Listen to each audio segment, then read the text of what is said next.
minha gente do bem, bora lá pra mais um react de conteúdo totalmente excelente. Desta vez, Glauber do Filosofia Vermelha falando sobre a ética empresarial. Bora ver onde a gente vai parar. Olá, amigos e amigas do saber. Neste vídeo de hoje vamos falar sobre ética. Nós queremos investigar se o que caracteriza uma ação como moralmente correta são as suas consequências ou se o simples cumprimento do dever por ele próprio, sem nenhuma expectativa quanto aos desdobramentos de nossas ações. A ideia para este vídeo surgiu de uma frase problemática que eu li esta semana. Como parte das comemorações dos 80 anos da libertação do campo de concentração de Auschwitz, o CEO de uma grande multinacional alemã fez um pronunciamento em que reafirmava o seu compromisso com uma sociedade democrática. E, sobretudo, pelo fato de essa empresa ter feito uso de trabalho forçado na Segunda Guerra Mundial. Agora, o problema foi a sua afirmação de que nós devemos hoje ser tolerantes porque isso é melhor para a prosperidade econômica. Agora, eu tenho certeza que ele não pensou bem na formulação de seu pensamento. Eu já não tenho essa certeza toda não, viu, Glauber? Porque me parece que é exatamente esse tipo de conduta que interessa a ele. Inclusive porque parece muito também com uma frase, em certo sentido, que a própria Angela Merkel chegou a dizer quando comentou sobre a democracia, em que ela falava que a democracia precisa estar adequada ao mercado. Ela explicitamente disse isso, que uma ordem democrática tem que se adequar e tem que responder às necessidades do mercado. Ou seja, o princípio da democracia conectado com esse mesmo lance de você ter os ganhos, né? Ou seja, vou trabalhar com a tolerância porque é bom para os meus negócios. Democracia porque tem que estar adequada ao mercado. Se ela não estiver adequada ao mercado, ela tem que ir se ajustando de acordo com as preferências desse grande sistema de acumulação de capital e de reprodução ampliada de capital, né? Então, me parece que não foi tão não pensada, não. Expressa, na verdade, um pensamento bastante hegemonizado aí no nosso mundo. E se você gosta do tipo de conteúdo que a gente desenvolve aqui, não esquece de curtir esse vídeo, comentar para já espalhar a palavra por aí. E considere ser membro aqui do nosso canalzinho, porque nós temos conteúdo exclusivo para você toda semana. Somos um grupo pequeno, mas fiel e resistente. E também considere, vai que seja possível, dar uma olhadinha na descrição do vídeo, porque lá tem a chave do Pix e vai que tá sobrando uma merreca por aí. Pois é, dá uma força no nosso trampo. Mas sigamos para esse papo aí com o Glauber, porque me interessou. Ética, afinal, tem que estar relacionada com esses ganhos, né? Tem que ter essa causalidade, os efeitos que vão me interessar, ou não, é um princípio pelo princípio. Como vai funcionar? Aliás, é possível uma ética de mercado e uma ética empresarial? Ou o mercado está independente de juízos de valores? Bora ver. Senão ele teria se expressado de outra maneira.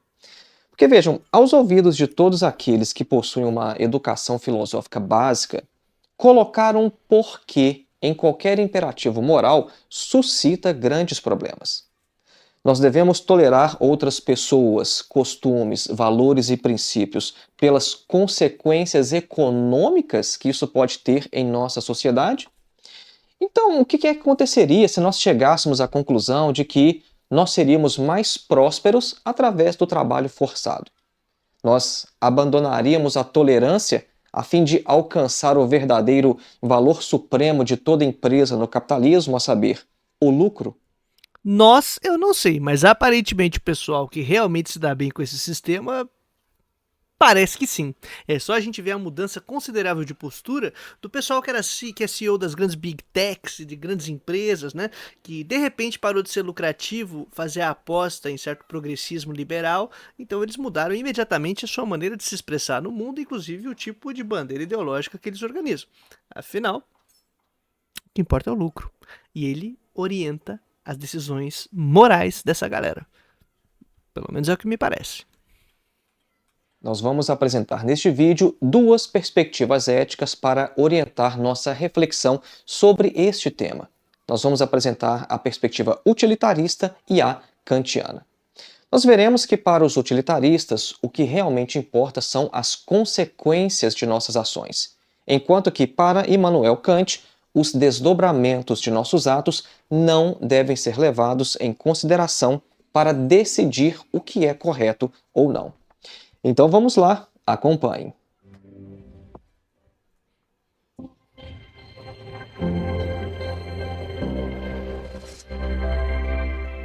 Antes de iniciar, um breve recado. É com grande satisfação que eu anuncio o lançamento de meu mais novo curso, Filosofia para a Vida, Refletir para Viver Melhor.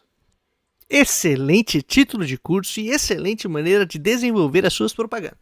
Eu aí preciso aprender muito com o nosso camarada Glauber. Ele é muito bom nisso. E os cursos são bons mesmo. Os vídeos são bons. O conteúdo do Glauber é sensacional. E se você é um ser humano que não segue o Filosofia Vermelha, tá vivendo errado há um tempo.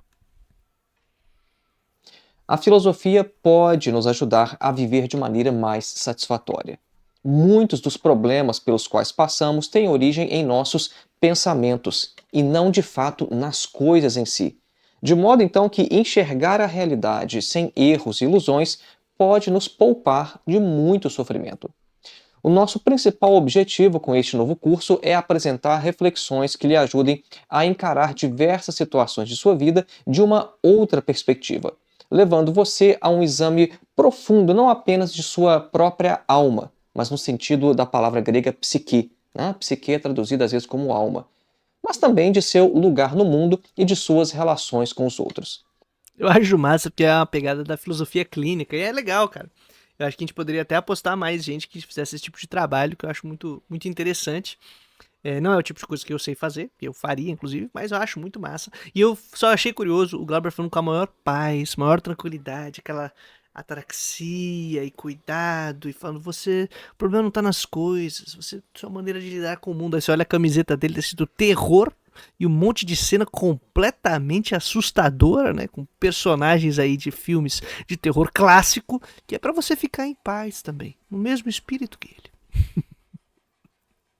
Para ver a grade curricular e fazer a sua inscrição, basta clicar no link que está na descrição deste vídeo ou então que você encontra em nosso site www.filosofiaepsicanalise.org. Voltemos Só um cuidado aí, também olha a descrição do nosso vídeo aí, mano, não esquece. então ao nosso tema e comecemos analisando a ética utilitarista. Vejam só, o utilitarismo é a teoria ética de grande parte dos sistemas econômicos e políticos modernos. Enquanto doutrina, o utilitarismo tenta orientar a vida em sociedade, fornecendo critérios sobre o que nós devemos fazer, o que nós devemos admirar ou como viver, tendo sempre em vista a maximização da felicidade. A versão clássica do utilitarismo pode ser resumida em 3 proposições. Primeira proposição: as ações devem ser julgadas certas ou erradas unicamente em virtude de suas consequências. Vejam só, esse ponto é muito importante. A gente determina se algo é certo ou errado dependendo da consequência daquela ação. E aí é importante a gente avaliar que do ponto de vista do mercado e da competitividade que nós temos no mercado, da eficiência que é exigida no mercado, a consequência já está determinada como boa se você tiver um ganho, certo? O lucro. Se no teu objetivo final você obteve mais ganhos, significa que essa ação necessariamente foi boa, porque era esse o objetivo. O objetivo está dado como pressuposto. Por que é importante a gente chamar a atenção disso? Porque dentro da dinâmica do mercado, muitas vezes o pessoal diz assim, gente, não é questão de moral, nem uma questão de ética, de valores. É planilha, é conta, é cálculo. E nisso se perde que para que hajam qualquer organização dentro de um sistema social, você precisa de orientações básicas para que ele funcione, para que as relações estejam mediadas. Então, ainda que o cara diga que é uma questão de cálculo, uma questão econômica, uma questão de planilha, ele está esquecendo que para que essa planilha tenha sentido, funcionalidade, para que ela se mantenha, ele precisa de valores, de orientações básicas que garantam que o mercado force uma conduta igual dos seus agentes. Ou seja, há uma valorização e uma aposta ética, de conduta moral e ética de cada um dos agentes. Tem uma frase famosa do Platão, que é falar que você sempre vai ter regras morais ou uma conduta ética, até num bando de ladrões, né? Um bando de ladrões que tá junto, eles também precisam, no mínimo, combinar que um não pode roubar do outro, porque senão se dissolve o bando de ladrões, e que na hora que eles vão fazer o assalto conjuntamente, eles têm que fazer juntos, né? Então tem que cooperar. Você não pode roubar o do outro, ele é o teu coleguinha, vocês vão realizar o roubo, e quando você realizar esse roubo, ele deve ser partilhado de tal maneira. Essa organização ela exige de certos valores para que você haja, né? Então, mesmo aquele que está atuando de maneira que nós consideraríamos ruim, má, né? Olha, é errado roubar. Mesmo esse grupo que nós consideraríamos como grandes pessoas perversas e do mal porque eles roubam, eles precisam de uma ética interna, eles precisam atuar, entre aspas, buscando um bem comum desse grupo. Então, isso é importante porque dentro da regra de mercado, da organização do mercado, há valores e condutas que precisam ser respeitadas. Por exemplo, a propriedade privada. Ela é uma forma que exige, ela está como pressuposta, depende de estar garantida e mantida para que o mercado capitalista funcione como ele funciona. Você não roubar o coleguinha, em teoria, deveria funcionar também, né? Pois é, no caso, grandes empresas podem sair expropriando aleatoriamente, desrespeitando as leis. Mas dentro do jogo do mercado, deveriam não roubar o coleguinha. E você tem que cumprir, para que a sua ação econômica seja boa, atinja o seu objetivo, tem que ser competitiva e eficiente. Então você está ditando quais são os padrões mínimos para que a ação, ao ser realizada, esteja em acordo com as regras do mercado, cumpra com determinados valores, e então sim, a gente pode começar a dizer, viu? São questões técnicas nesse jogo aqui, são questões meramente de planilha, de cálculo. Tem que ter uma sociedade garantida para que isso funcione, para que tenha validade a essa própria afirmação de que é uma racionalidade sem juízo de valor.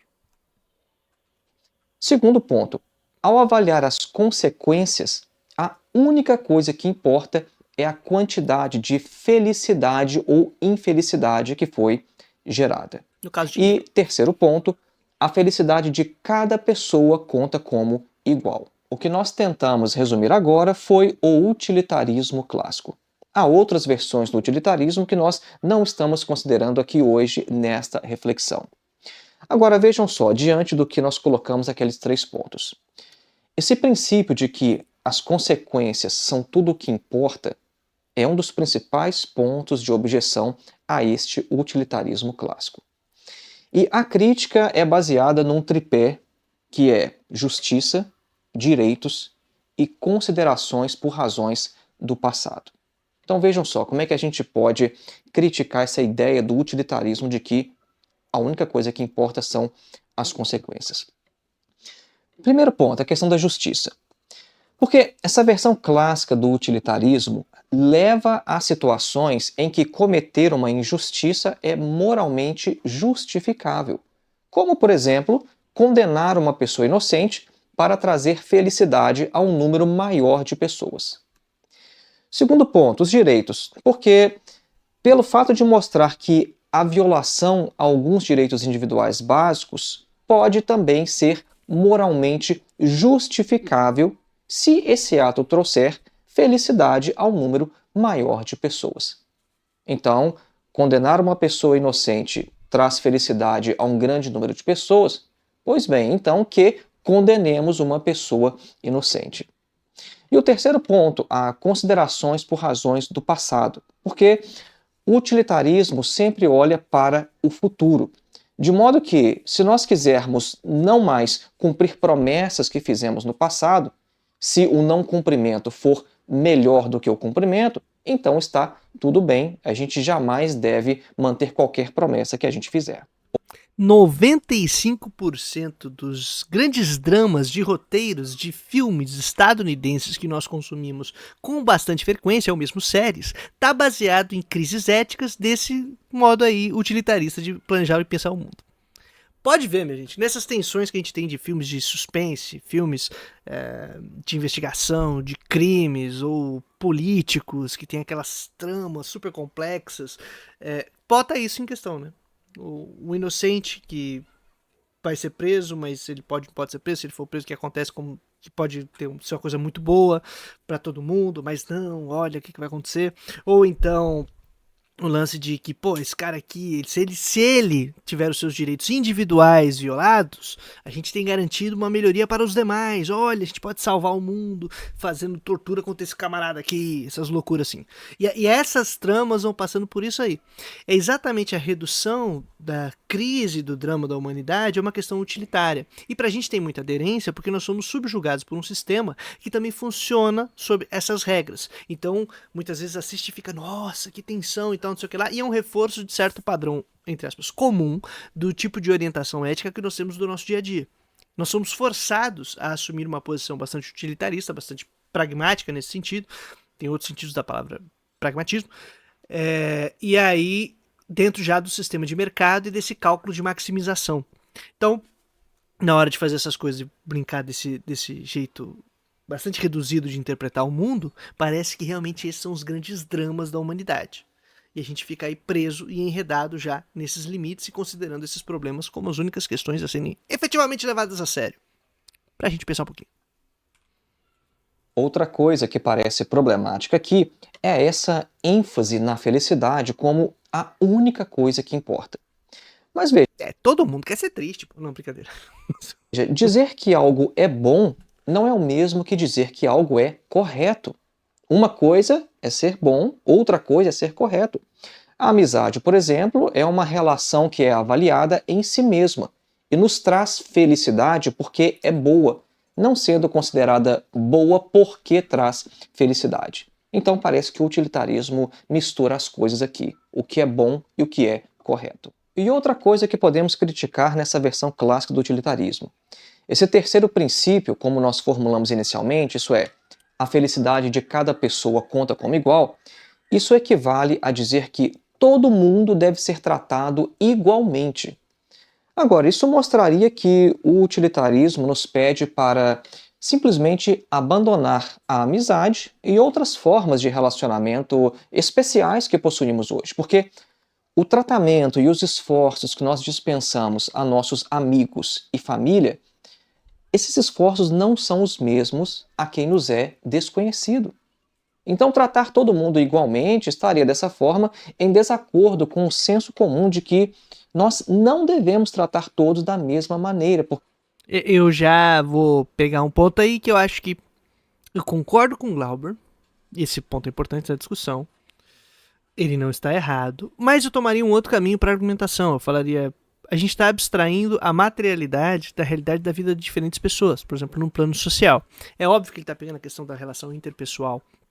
Então a gente trata de maneira distinta, porque temos laços de afeto e tipos de relação diferentes e tal. Mas vamos pegar, por exemplo, se a gente tiver que abstrair o que é felicidade, ou felicidade é igual para todo mundo, sendo que uma pessoa está muito bem, obrigado, dentro das dinâmicas capitalistas e a outra não tem nem condição de ter um teto.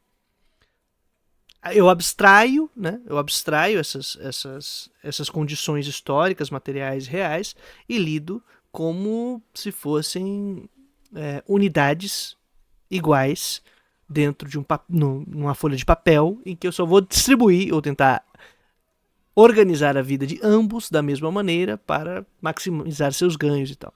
Vamos dizer assim, um coach, tipo Pablo Marçal, ele dá a mesma dica pro camarada que tá na merda, pro camarada que não tá tão na merda. Ambos estão sendo enganados, mas o que tá muito na merda vai se lascar muito mais do que aquele que tem capacidade financeira suficiente para garantir uma resiliência grande do dinheiro que ele perdeu ouvindo Pablo Marçal. Então, esse é o ponto. Porque o mundo não funciona assim. As nossas relações não são assim. Nós deveríamos, por exemplo, então, segundo esse aspecto do utilitarismo, lamentar o falecimento de um completo desconhecido com a mesma intensidade que lamentaríamos o falecimento de um familiar ou de um amigo. Vamos avançando então para a segunda parte deste vídeo e vamos falar agora sobre a moral em Immanuel Kant. Vamos mencionar também brevemente o seu famoso categórico imperativo. Veja só, para Immanuel Kant, as consequências de nossas ações não incidem sobre sua moralidade. Nós veremos inicialmente porque apenas nós, seres humanos, somos agentes morais. E depois nós falaremos sobre o famoso categórico imperativo, através do qual nós podemos testar a moralidade de determinada ação. O filósofo alemão Immanuel Kant afirma que só faz sentido falar em moralidade se nós pressupomos que somos livres, que nós podemos escolher nossas ações. Se não formos, então já temos um problema na sequência da argumentação. Mas bora lá. É por isso que, no reino animal, nós não imputamos moralidade à forma como os bichos agem. Imaginemos duas aranhas copulando. Após o ato de cópula, a fêmea percebe então que não tem mais necessidade do macho e que também está com fome. Esse exemplo foi bem específico. Ela então mata o macho, o Coitado. desmembra e o come. Nós achamos isso terrível, mas nós consideramos que é apenas a forma como o mundo animal funciona. Eu realmente não gostaria de estar na pele desse aranho. Agora, imaginemos uma cena semelhante, mas com seres humanos. Depois do ato sexual, uma mulher percebe que não precisa mais do homem, o mata, o esquarteja e o come. Nesse caso, trata-se de um crime e nós julgamos de forma diferente do caso das aranhas. E isso se dá porque nós consideramos que os seres humanos são livres e eles podem escolher como agir, ao contrário dos animais que apenas seguem seus instintos. Em sua Tudo bem que eu estou entendendo que o Glauber está trabalhando a partir da apresentação da ideia de Kant, mas a gente poderia ver se a questão é do ser livre ou do nosso modo de realidade como espécie animal igual a outras, mas que apresenta uma característica específica, que é o tipo de habilidade social e desenvolvimento de uma habilidade social com maior capacidade de adaptação e de resolução de problemas. Né? Então, por que eu estou falando isso? Pô, tem um livro muito bom. Tá aqui, ó. Ética da Libertação, do Henrique Dussel. Se eu lembrar, eu vou colocar na descrição o link para vocês baixarem ele gratuitamente. Melhor baixar em espanhol, porque eu acho que a tradução em português não tá muito boa, não. Em espanhol é mais legal quem puder encarar, de boa. Quem não puder, vai no português mesmo e a gente se vira. A primeira sessão, ele tenta reconstituir, para discutir ética, o ser humano como um animal, propriamente dito. Né? Nós somos um animal, um ser aí que é parte dos outros, parte da natureza, desse mundo global conectado organicamente como qualquer outro. Mas nós temos habilidades específicas, adaptações específicas e um modo de realidade que envolve essas relações sociais e essa habilidade de se relacionar socialmente. Então, a gente não nasce, o desenvolvimento do cérebro como a gente tem, e da maneira que ele funciona, junto, conectado ao nosso corpo e tal, você não nasce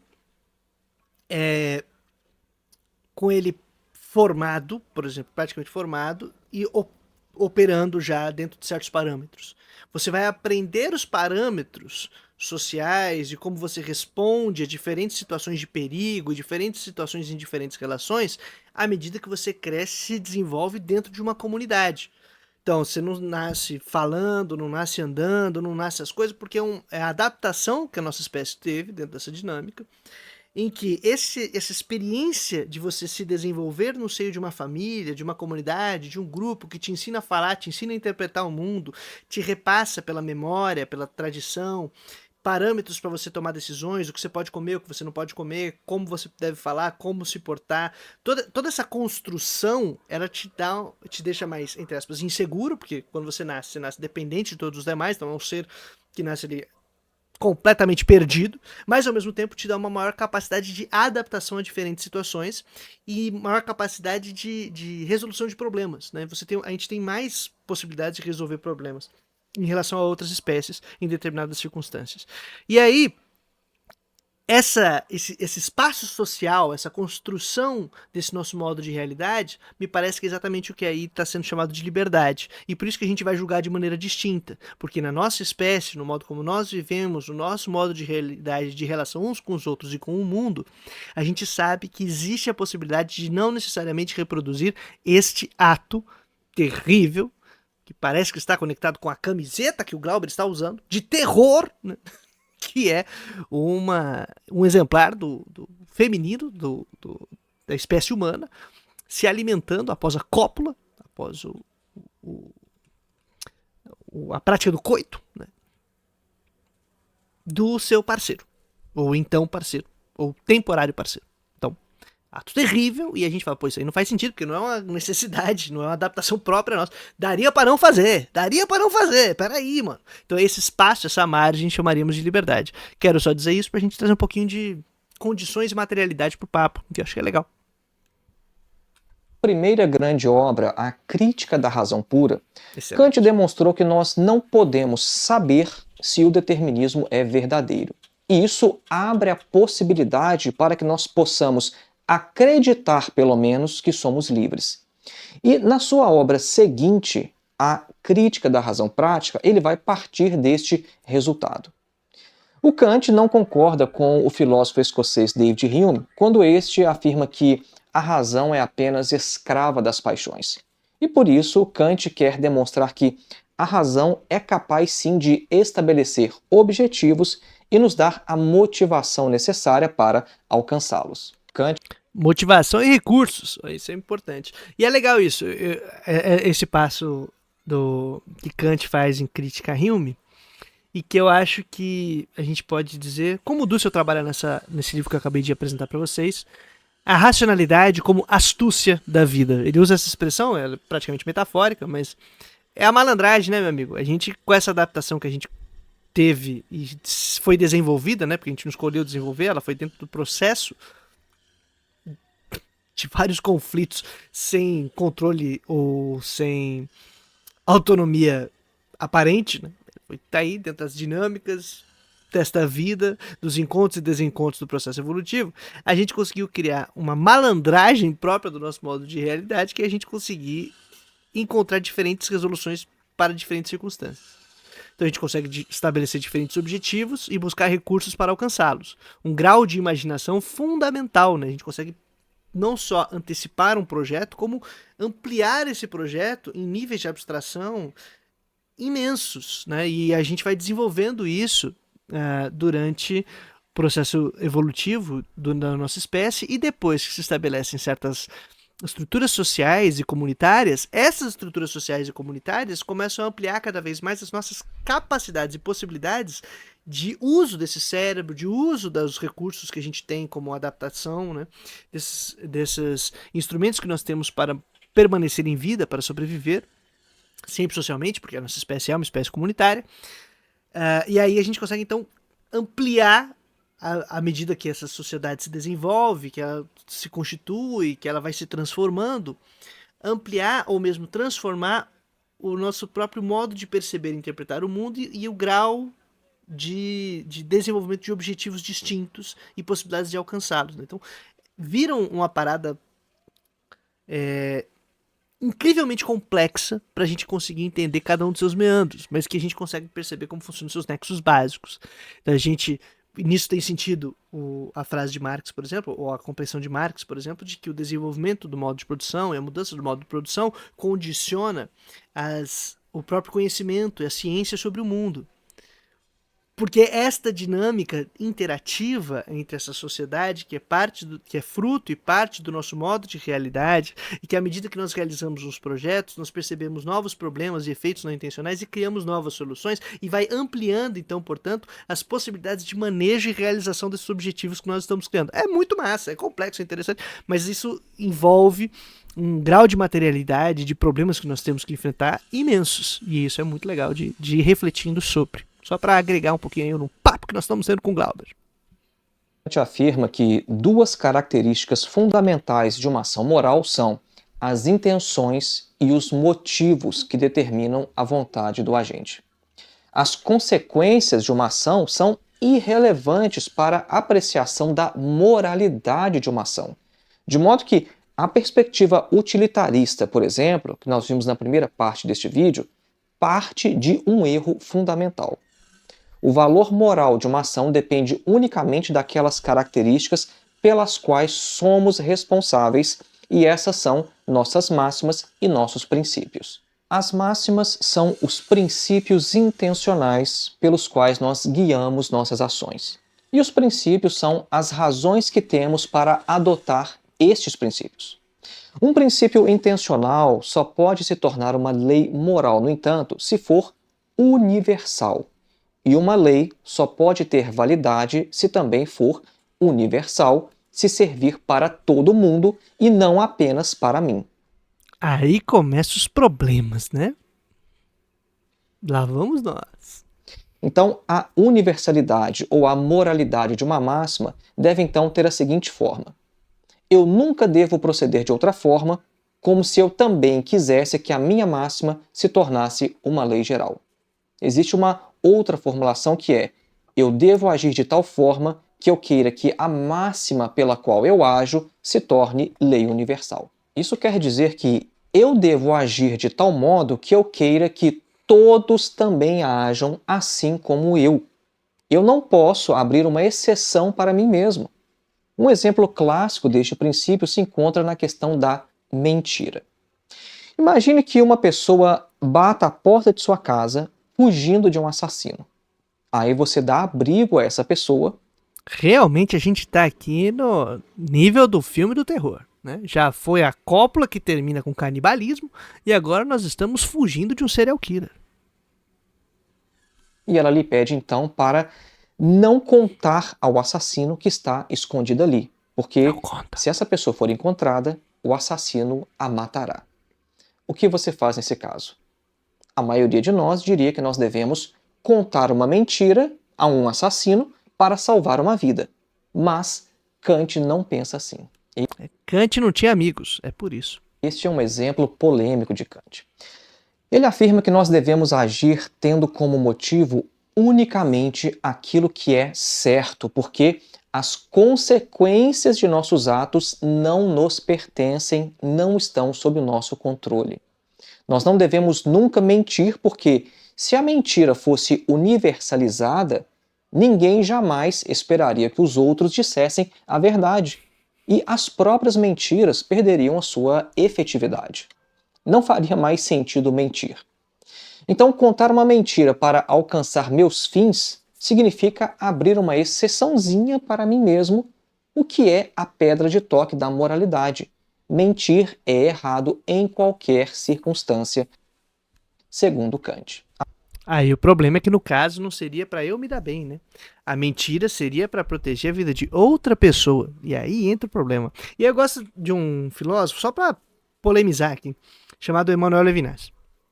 Ele me influenciou bastante, apesar de ter muito problema na teoria dele. Mas ele falava muito sobre a relação entre eu e o outro, né? E você tem o dever. A ética seria a filosofia primeira, e a primeira questão que nós temos é a relação com o outro, né?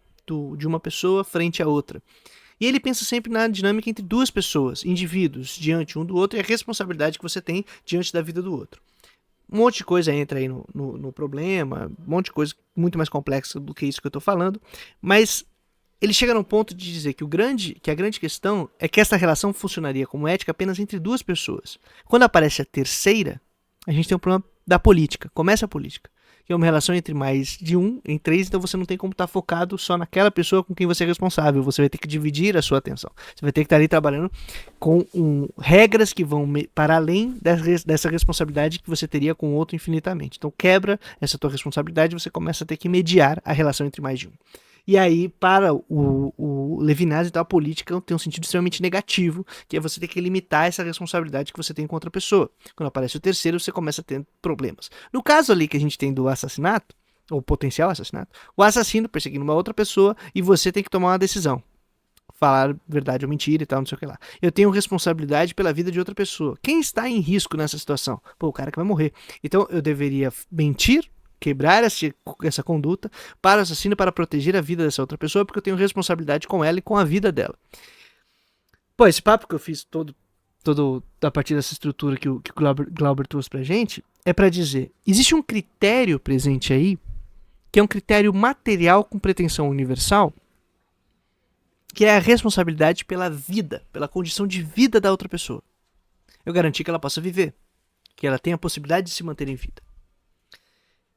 E aí eu não consigo pensar única e exclusivamente no indivíduo que racionaliza uma lei que valeria para todos. Senão que eu tento pensar condições de vida ou fundamentos materiais de condições de vida que tem a ver com a nossa sociabilidade, planejamento de organização da comunidade, aquele papo das condutas básicas que estava no começo do vídeo para que qualquer grupo subsista e permaneça, em que eu não desmembro ética e política, eu tenho que trabalhar elas de maneira relativamente conjunta, e que o critério que ele estabelece não é um critério de uma regra universalizável, senão crivo com pretensão de universalidade, que, por exemplo, na proposta do Dussel é garantir as condições de produção, reprodução e desenvolvimento da vida humana em comunidade. E aí eu nem cairia, por exemplo, num ponto de Kant, com um princípio fixo, e que então ele não pode ser quebrado em nenhuma instância, a questão da mentira, por exemplo, e nem no utilitarismo, cujo objetivo é único e exclusivamente o bem, a maximização de felicidade, para mim, o que nós consideramos como o bom maior, sei lá, que a gente vai ser, que é só os efeitos e os resultados. É uma tentativa de conjugar as coisas, duas possibilidades, por exemplo, utilitarismo e a questão do imperativo categórico, a partir de uma percepção comunitária, conjunta, em que não se separa ética, política e moral, senão tenta trabalhar os três âmbitos de maneira relativamente articulada, tendo como objetivo a garantia de condições de produção, reprodução e desenvolvimento da vida humana. Isso se aplica como objetivo no princípio. Então, nós vamos agir de tal modo, organizar as instituições e coordenar a nossa vida comunitária para garantir as condições de produção, reprodução e desenvolvimento da nossa vida em comunidade. Esse é o nosso objetivo. E aí planeja. Esse é o nosso objetivo e nosso crivo. Então tenta trabalhar esse processo. Porque do ponto de vista do utilitarismo, é o objetivo da maximização de felicidade, e sob as regras de mercado tem aquelas coisas que nós falamos no começo. Do objetivo de Kant, é cumprir com esta lei universalizável e universalizada, que é fixa, rígida. Então ela também já é posta como aquilo que nós devemos fazer, imaginando o potencial risco que seria a gente descumprir a regra generalizada. E aí que a gente está propondo, nesse debate, um terceiro âmbito, que seria essa tentativa de uma ética material, que então vai abrindo uma nova possibilidade de conjugar de maneira relativamente sintética e dialética esses dois âmbitos, mas não com o objetivo de se prender a eles, senão de imaginar outras vias de coordenação e organização da nossa vida. Contribuindo aí para o papo. Agora, o agir moral, além disso, não deve visar a nenhum prêmio, nenhum resultado. Por isso é importante salientar duas coisas em relação ao pensamento moral de Kant. Deus não pode ser o legislador moral, ou aquele que nos dá as regras. O sujeito deve produzir suas próprias leis de acordo com a razão, o que é chamado de autonomia. Porque se outra pessoa cria as regras para nós, isso é chamado de heteronomia. Isso é o contrário da autonomia. E outra questão importante da moral kantiana diz respeito à espera de uma recompensa. Segundo Kant, é imoral agir de forma certa tendo como motivação uma recompensa, como, por exemplo, ir para o céu. A única motivação para o agir moral deve ser a própria moralidade. Então, por exemplo, se uma pessoa religiosa age moralmente apenas para ganhar um pedaço de terra no paraíso, essa pessoa não está agindo moralmente. Então, concluindo, qual a sua opinião sobre as perspectivas utilitarista e kantiana? Você acha que uma ação deve ser considerada moralmente correta devido às suas consequências, como afirma o utilitarismo? Ou você concorda com Kant, o qual afirma que o dever deve ser cumprido tendo em vista apenas a si próprio? No caso específico com que abrimos este vídeo, você concorda com o CEO desta grande empresa e acha que nós devemos ser tolerantes porque isso promove prosperidade econômica? Ou, pelo contrário, nós devemos ser tolerantes mesmo que isso não seja o melhor para a economia? Tá aí o questionamento. E eu acho que o mais interessante seria outra via. Mas não é a terceira via, é outra, tá? Também não é extremo centro, é outra parada. Na verdade, eu acho que é bastante radicalizado o meu ponto. Extremo centro, para mim, estaria o Kant no centro. Mas é um outro ponto. Tendo em vista essas duas perspectivas que apresentamos, nós podemos... Errei. O utilitarismo estaria no centro. Não. Tô falando groselha. Esquece tudo que eu falei. Tudo não, só essa última parte. Ainda colocar uma última questão. Será que alguma empresa no capitalismo pode de fato ser ética, tendo em vista que o objetivo de qualquer empresa é o lucro? Tendo em vista que toda e qualquer empresa está submetida à lógica do lucro no capitalismo? Veja, se o objetivo principal é o lucro, todas as ações da empresa devem ser direcionadas de modo a maximizar este princípio, ou pelo menos de forma suficiente a garantir a sua própria existência enquanto empresa capitalista. Agora, e se estivermos em uma determinada situação na qual seja necessário fazer uso de trabalhos forçados, como aconteceu com diversas empresas aqui na Alemanha na época da Segunda Guerra Mundial? Como acontece no Brasil até hoje, em diversos empreendimentos por aqui nesses interiores e também nas cidades. Sabe qual é a questão? Não é nem dizer se é ético ou não. É a questão de estabelecer que existe uma ética de mercado. E julgar esta ética. Acho que essa é uma parada muito massa. E existe uma ética de mercado. É uma ética que é regulada pela competitividade e pela eficiência. Respeito pela propriedade privada e você tem como objetivo maximizar seus lucros. Assim, orienta-se a conduta de todos os seres humanos. Esta ética de mercado tem como efeitos a destruição das condições de produção e reprodução da vida, por exemplo. Porque por esse cálculo e essa maneira de organizar a vida apenas por competitividade e eficiência, não avalia se após a realização de suas ações, a vida tem condições de permanecer. Ou seja, se após a realização de uma ação, o sujeito ainda consegue realizar um novo projeto. Olha que curioso. Eu sempre dou esse exemplo porque é o exemplo que Franz Hinckelhammer, que discute isso muito bem, sempre utiliza. Dois sujeitos estabelecem um projeto, uma competição. Têm o mesmo objetivo. O objetivo deles é cortar o galho sobre o qual eles estão sentados à beira de um precipício. Ambos são competitivos, né, racionalmente competitivos, racionalmente eficientes, utilizam da melhor maneira os recursos disponíveis, tudo que está à disposição para realizar a sua ação. E ao competirem, ao serem eficientes, respeitando inclusive suas propriedades, né, seus recursos à disposição, ninguém vai roubar um do outro, nem nada disso, seguindo a regra do mercado, propriamente dito. Um realiza a ação primeiro, cai e morre primeiro, e depois morre o outro. Aí você pensa, pô, mas essa ação foi irracional. Por que você diz isso? Porque você pensa, eles se mataram, eles realizaram um ato cujo efeito era destruir sua própria vida, condição de vida e impedir uma ação subsequente. Impedir a continuidade dos projetos, sejam econômicos, sejam sociais, sejam de suas relações interpessoais. Exatamente, porque existe uma linha que essas condições de produção e reprodução da vida, que se ela é transpassada, já não dá para nem fazer um julgamento ético posterior, afinal, acabou. Então, existe uma ética e uma conduta moral de mercado que regula todos os agentes. E esta ética e esta conduta precisa ser julgada. Julgada a partir das condições de produção e reprodução da vida, a partir de uma materialidade. E aí eu acho que é a contribuição legal de gente como Dussel, como Hinckelhammer, de como essa galera começa a recuperar essas condições materiais para se falar sobre uma pretensão de ética universalizável, um critério ético universalizável ou com pretensão universal. Porque aí a gente está deslocando o problema, por exemplo, do embate entre o utilitarismo e o kantismo aí, para outro âmbito. Então eu acho massa que o Glauber colocando nesses termos, a gente pode fazer essa reflexão aí também. Então, adicionar ainda mais esse ponto. Existe uma ética de mercado e ela é o problema. O problema não é que não existe ética no mercado, é que a ética que ela tem como resultado a destruição de condições de produção e reprodução da vida. E se não há condição de reprodução da vida, não dá nem para julgar se é bom, se é mal, se é certo, se é errado, porque você acabou com a possibilidade do próprio julgamento, já que não tem mais vida.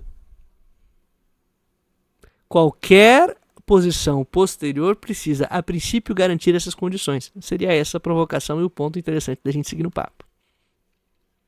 E se fizer uso de trabalho escravo for mais importante para a manutenção da empresa?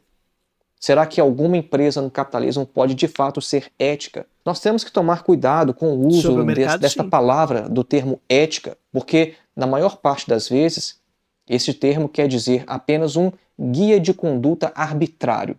Não quer dizer de fato o que a ética é, que é uma disciplina da filosofia.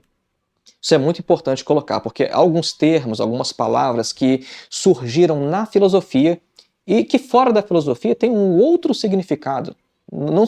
Tipo ética empresarial, eu saquei onde o Gabriel vai chegar. Mas, cara, ainda assim, há valores que são valores, entre aspas, supremos, que orientam a conduta, Que aí eu não tô falando assim, por exemplo, se você trabalha na empresa tal, você deve agir assim, assim, assim e tão especializado.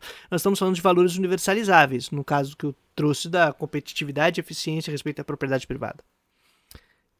Isso é propriamente valores que regem o mercado e que exigem, portanto, que todos ajam de determinada maneira e construam suas condutas pessoais, morais, individuais, especializadas dentro desses parâmetros. Esses parâmetros não podem ser criticados, valem como ética.